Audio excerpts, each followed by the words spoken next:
sometimes there's just no avoiding the wind, whether that's for a training ride or in a race situation. So we've put together some tips that will keep you fast and safe, whatever the wind direction.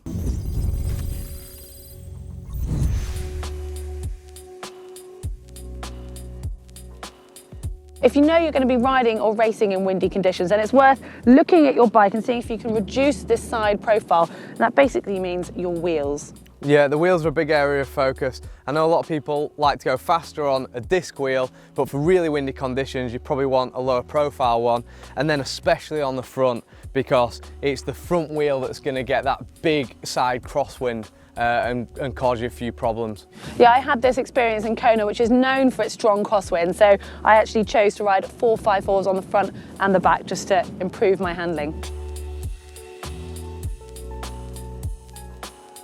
Riding into a headwind can be pretty tough, but there are a lot of ways in which you can make it easier, and the most significant is to reduce your frontal area. So you want to try and drop your head, bend your elbows, and tuck up as small as you can.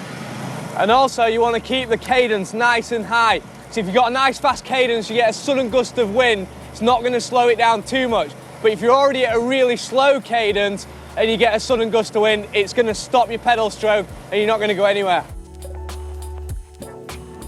So when you're riding a group and pulling your usual 10-minute turns on the front, you might want to halve that time into a headwind, because the intensity is going to go up when you're on the front and you want to get back for a rest as soon as possible. Yeah, and the same goes even if you're just riding in pairs, take it in turns, but maybe make those turns shorter.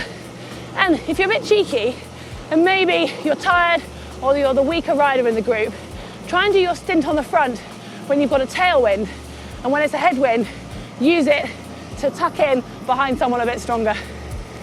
Come on then. Now, irrelevant of whether you're riding on your own, in a pair or in a group, remember, going into a headwind is a little bit like riding up a hill. So don't worry about your speed. Think more about the intensity you're riding at. If you try and maintain the same speed you've got with a tailwind, you'll just find yourself burning out and it'll be a long ride home. Now the most challenging conditions are like this, when you've got a crosswind taking your front wheel, and you're much better actually coming onto your base bars where you'll have a lot more stability and control. And you might be worried that coming out of the aero position onto the base bars, you're going to be wasting a huge amount of time. But if you think about it, staying here, fighting, trying to hold on, you're going to be wasting a lot of energy when actually you could be on your base bars, far more relaxed and actually more efficient in the long run. So in strong crosswind sections, I prefer to be on my drops.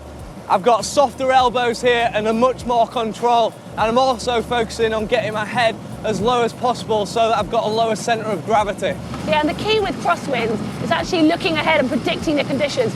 Say you're riding along next to a high wall and you can see a gateway coming up, and just make sure you're prepared because the gust will hit you. And the same goes with if you're on a busy road and you've got lorries passing, just make sure you're prepared and ready to take that gust.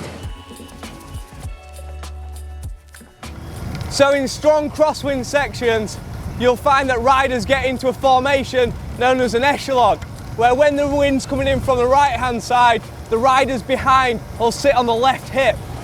Yeah, just make sure the rider that you're using for shelter knows you're here so they don't try and cut in. And then also treat this like you would if you're riding in a pair or group in headwind, and make sure you still do your turn on the front. And when you're flying along in the tailwind, remember, don't get too carried away, because you have to save a little bit of energy for when you turn around and go back home into the headwind.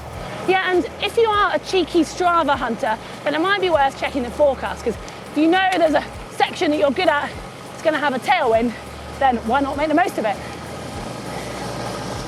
Just remember, riding in the wind can be a little bit harder, so take that into consideration when you're planning your route. Yeah, and the more time you practice in windy conditions will pay dividends when you turn up to your next race and it's blowing a gale. If you like this video, give it a thumbs up, click on the globe to subscribe to GTN. If you want to see a video on essential cycling skills, click here. And if you want to know how your cycling cadence can affect your run off the bike, then watch this video here.